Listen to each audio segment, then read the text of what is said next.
Should you come down to pack up? I didn't know you were down. Yeah, I should have texted. I'm sorry. Well, I'll Yeah. go back up then. Yeah. Don't forget to hang out here. Yeah. Well, cool. thanks for fixing the fire. No problem. Everything else in there? Yeah. No.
Copy. Check, check, check. 1 2 1 2. You have me on channel 2, and the light.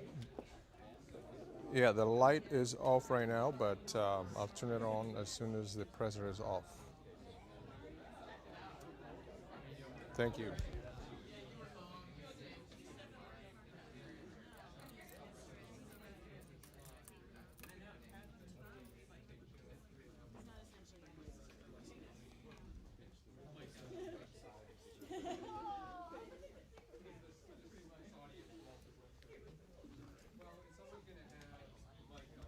¿Cómo se llama, José? Ah, de amor.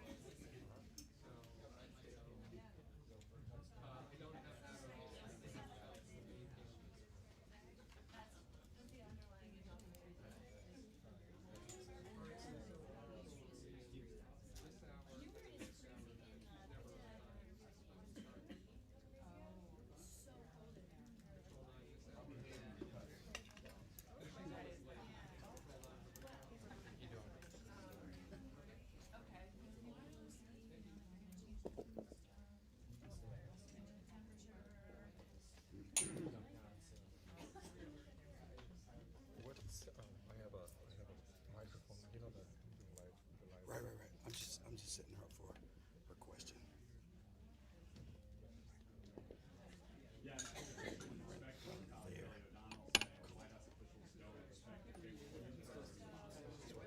Tapes. Hidden.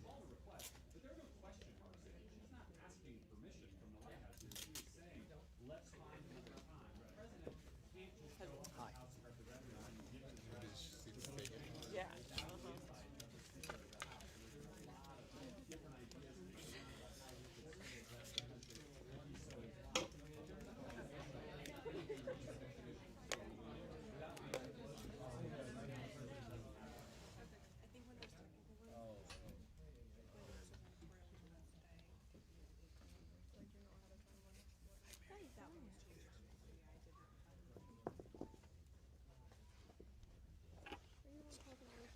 What's that? Right. Actually, I'm fixing all this for us. I didn't cause it, I'm fixing it. Yep. I'm trying to. Clip it on here, but I can. You're welcome.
wearing my pillow. Test channel one. Front view.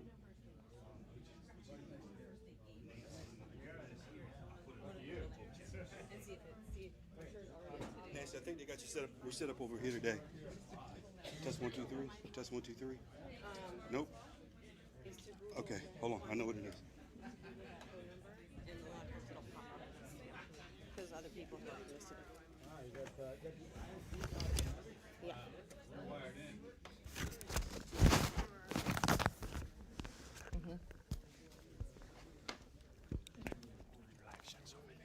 Oh, am I doing a live shot? Okay. Right. Okay. Right.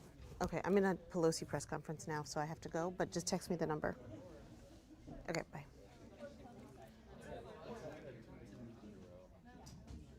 Yeah, that's a tall one.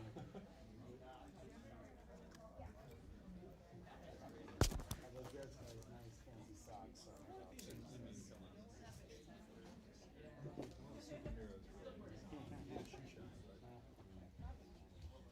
Check. 1 2 1 2 1 2 1 2.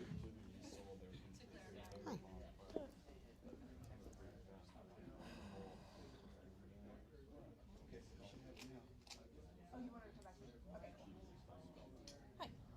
Hi. So CBSN possibly wants you. I Okay. think the timing is dependent on. Let's see, what is the timing dependent on? Mm-hmm. That is from yesterday. POTUS event. So things are up in the air. So we'll be ready. You'll just go back, right back there for the live shot. And do you, once this is over, do you want to try to run back for the Zini? I do. Okay, so let's do that. Okay. Let's race because we might be able to get I there. think we will. Yeah. If she shows up in the next 5 to 10 minutes, I think we will. I can also tell CBSN you can't do anything on this. Let's do that. Okay. Okay. Just turn on the volume. Put it in your ears and talk. Yeah, I can hear you. Good? Okay. Oh, yes, yes, because they're going to do this first.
Okay. Oh, good idea. Great. Yep.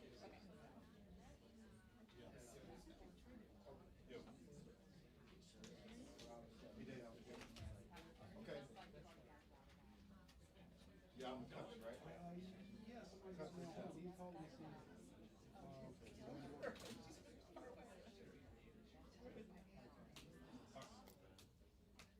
Okay. You have a lot of good jackets. Thank you. You know who? You know who makes? Oh, David Curley's in the image. You know who makes really good?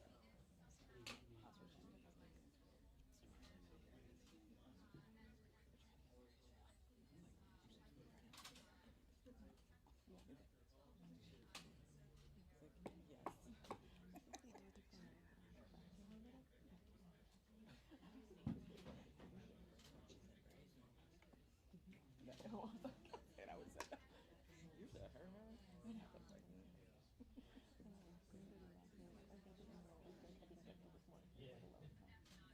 I was like, I'm 7, round 7.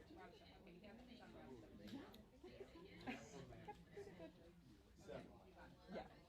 Oh, no, I'm but I, oh, and so just switch it off.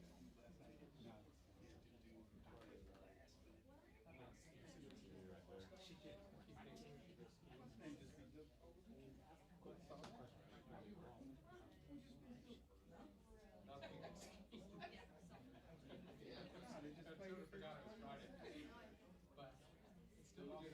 They were ranked number 1, but they got bumped off. So, one in the ACC? Where's Virginia? Virginia. Go ahead. Go ahead. Sit y'all long.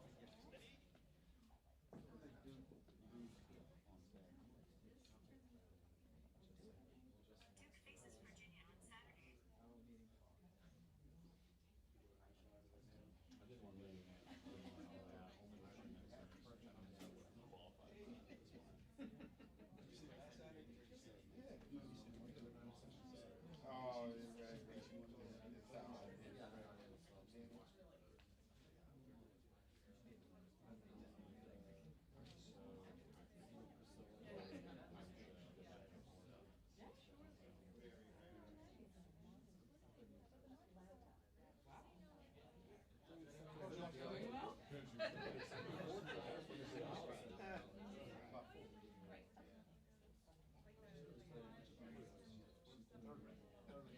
No, I'm talking about past con. Not well, I mean, I'm still on shutdown.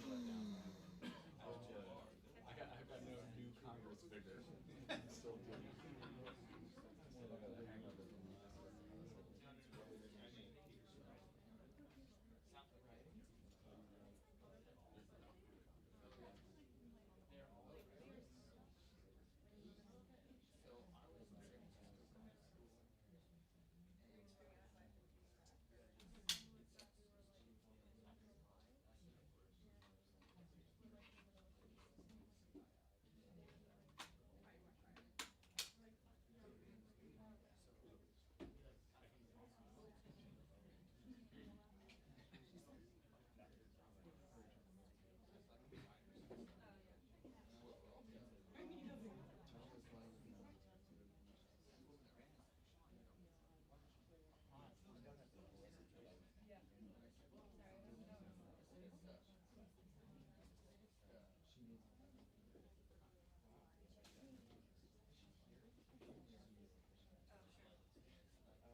Oh.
No problem.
Morning. Votes on the floor. That's the tyranny of the bells, I call it. When the bells ring, we have to be there. And when the members are there, that's a very important time for us. Sadly, this week was marked by the great tragedy of our losing our brave men and women in uniform when they were killed in a terror attack in Syria. So very, very sad. This horrific attack is a stark reminder of the reality of the security threats that we still face around the world. Later today, we'll hold a vote on the administration's termination of sanctions against companies controlled by Russian oligarch Oleg Deripaska. We have very informed debate on the floor on this. As I mentioned before, we had a briefing on this, a classified briefing on this last week, which with stiff competition was the worst classified briefing I've seen from the Trump administration, but very proud of the Democrats in the room who asked very specific questions to the administration. You'll hear some of that debate on the floor. This is very, very important. I'm proud that in the Senate, the vote, while they did not achieve 60, was a strong majority, 57 to 42, to disagree, to disapprove of the actions taken by the administration. Once again, I'm always at temporal markers, so that's today. Next week, as you are aware, we have canceled our district work period next week to stay here to work on legislation to open up government, to continue our ongoing drumbeat of bills to open up government, starting with the bills that the Republicans themselves passed in the Senate but now won't take up, but we'll go to the next step next week on that. At the same time, we will be working on our agenda for the people to lower health care costs, to increase paychecks by building infrastructure of America and by passing H.R. 1 in the very near future to bring dignity to government by lowering the role of big, dark, special interest money in politics and in government. Once again, we call upon the president to open up government, to reopen government. As I said, we canceled our district work period. This is directly related to our security. The Trump shutdown is undermining that. We're not paying people who keep us safe, the TSA agents who stop bombs from coming onto planes, the FBI agents who track down terrorists in our country, the DEA agents who stop the flow of drugs into our country, and the immigration officials who patrol the border. This senseless shutdown is inflicting great pain in every part of our country. Every day, the impact spread, reaching the lives of hardworking Americans in every corner of the country. I'm particularly concerned about the United Mine Workers of America. They spend a good deal of time in my office because I do believe we owe them so much, even though I'm not a big supporter of coal. I am a big supporter of the coal miners and their health and retirement benefits. Yesterday, I heard from the United Mine Workers of America who warned that reimbursements of health care providers are not being processed, which will lead to the service shortages that jeopardize the health care of 35,000 mine workers if the shutdown continues. Back home in San Francisco, members have stories, and we have a story storm because we're being bombarded by them, and they are the most eloquent, articulate justification for opening up government. In my city of San Francisco, thousands of people are being denied their paychecks. People think of public employees, federal employees, only being in the Washington area. No, they're all over the country. They're in small town USA and other places around the country, including the Bay Area. People like EPA employer James Munson from San Francisco explained that he'd have a garage sale and sell everything he owns and won't be enough for 1 month's rent. People like Bay Area NASA employee Sherry Shore, who can't pay her mortgage and was told by the lender, too bad, you're just going to have to wait until your house goes into foreclosure. People like EEOC investigator Mila Kizgari of San Francisco, who said, Trump's wall is imaginary, but my bills are real. This is most unfortunate, and I don't understand why the reality of this in people's lives is not felt or concerned or cared about by the administration. Not only are these workers not paid, they're not appreciated by this administration. These are the people who deliver services to the American people. We should respect what they do for our country. Many of them are veterans who have translated their military patriotism into civilian patriotism working for the government.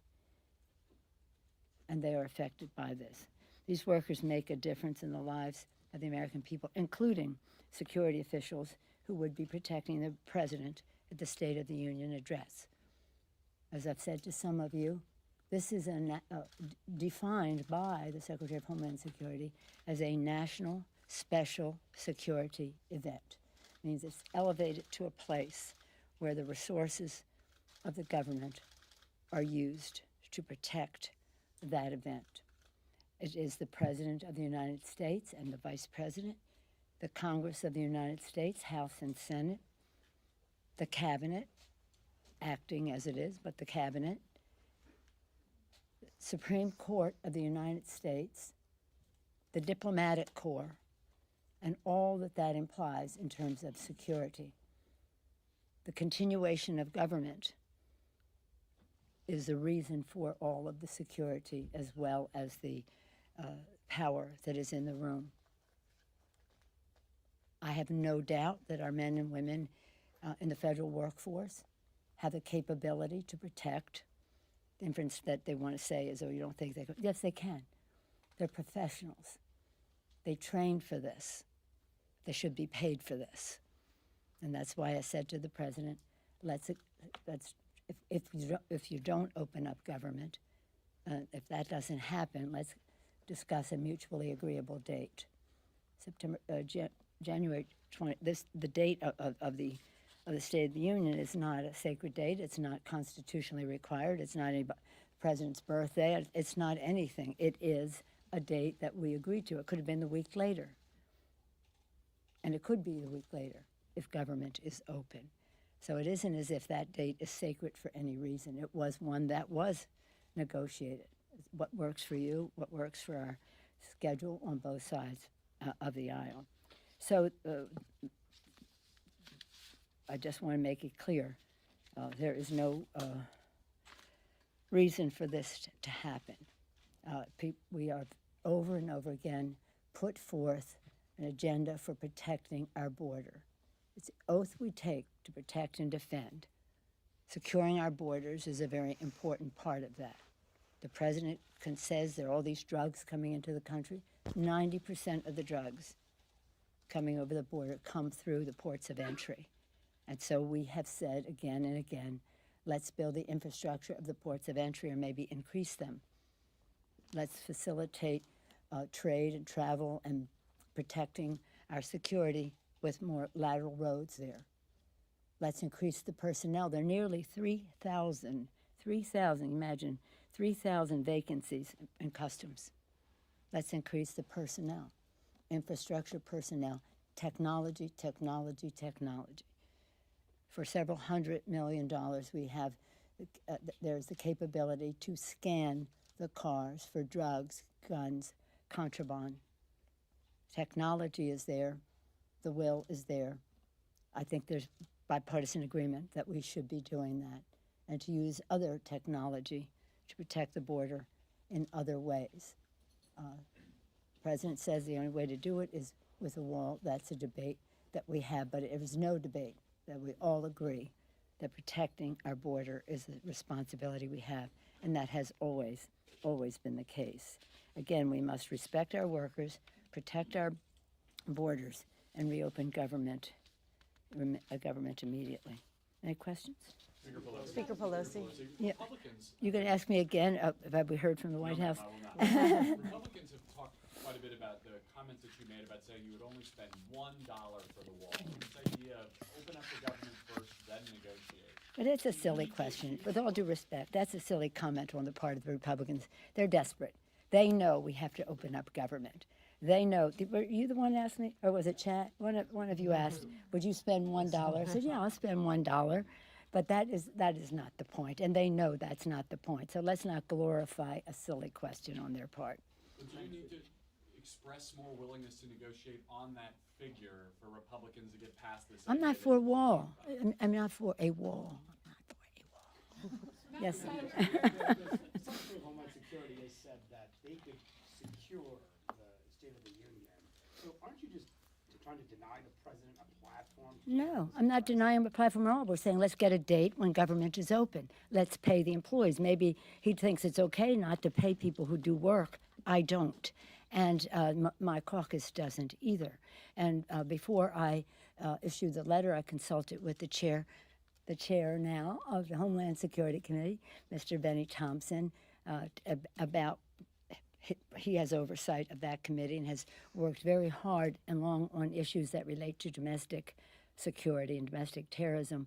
And he agrees that we should go forward in this way. It isn't a question of are they professional enough? Why do we even take it there? The question is they should be paid. And as the secretary of any agency, that person should be advocating for her employees to be paid instead of saying it's okay for them to work without pay. Leader Pelosi, Yes, ma'am. Speaker Yes, Pelosi, Nancy. if the president comes back to you and says, no, I want to give the State of the Union at the Capitol on the date we agreed to, what will you do then? Will you allow it to go forward? We'll cross that bridge when we come to it. But we haven't heard, very silent, more than 24 hours to your question that you ask me every time I step out of the office. Have you heard? No, we haven't heard yet. Yes, Chad. Thank you, Madam Speaker.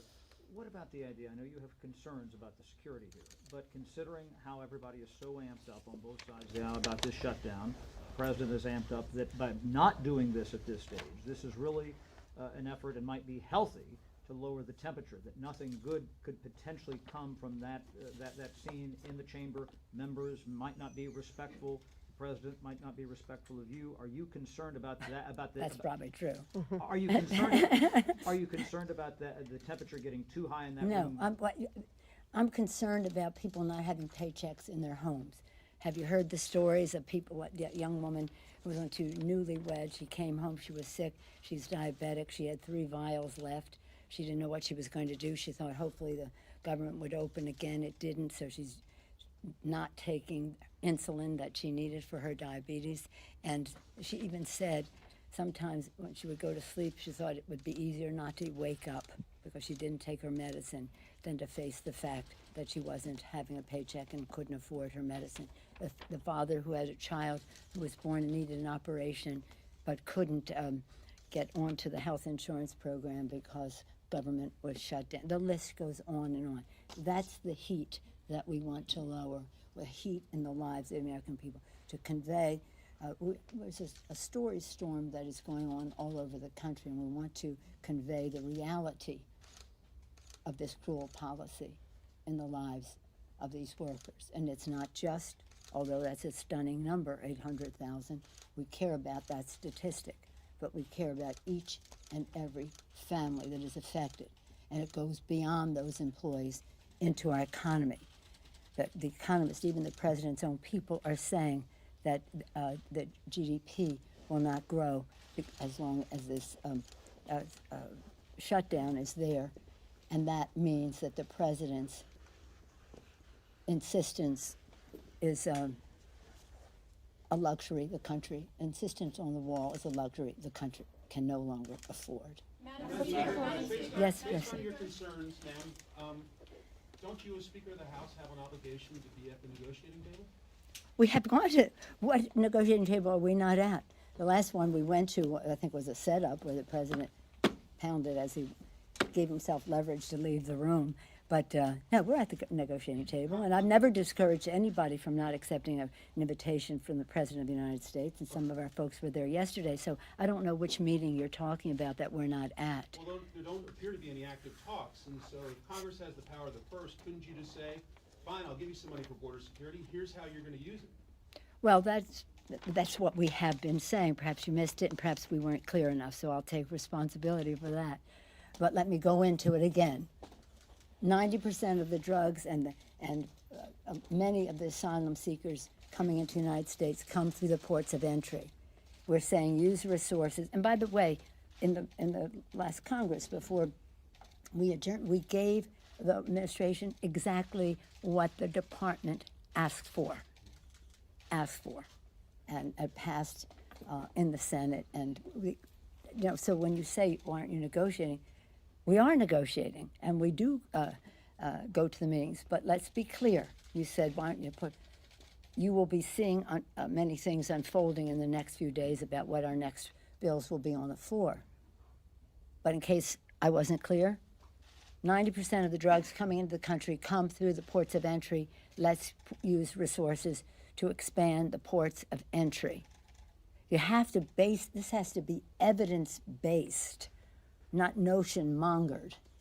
And those ports of entry need more personnel, nearly 3,000 employees, vacancies, not positions not filled on the border. And some of it is because of the quality of life. They need more infrastructure to do their jobs in terms of ports of entry, water supply, and the rest. And then we talk about technology. As I said, several $100 million, ranges from $500 million to $700 million for the technology to scan the cars coming through the ports of entry, and that is to detect guns. It's like an electronic dog almost to detect drugs, guns, and other contraband, and using other technology, other places along the border, and to do so in a way. So it's about infrastructure, it's about some roads to go with it to facilitate trade, immigration, first and foremost, our security, and to do so in a way that honors our values. I don't know if I have this here. I just saw a poll that said, which was interesting because it said, do you think, what was the question? Was George here? Do you think that, do you think that the wall is consistent with our values? Or is it like 51% said no, and 42 or something like that said yes? So this is about who we are as a country, that we're able to protect our borders, our people, and our values. Thank you all very much. Thank you. What if they find another home here on the Hill?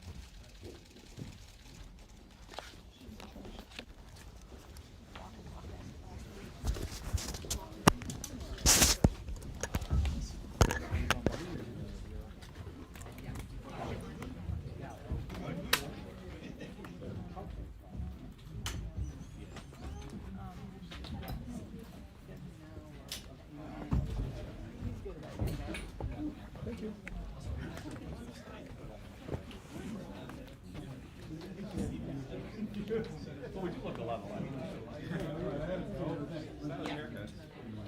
Wow.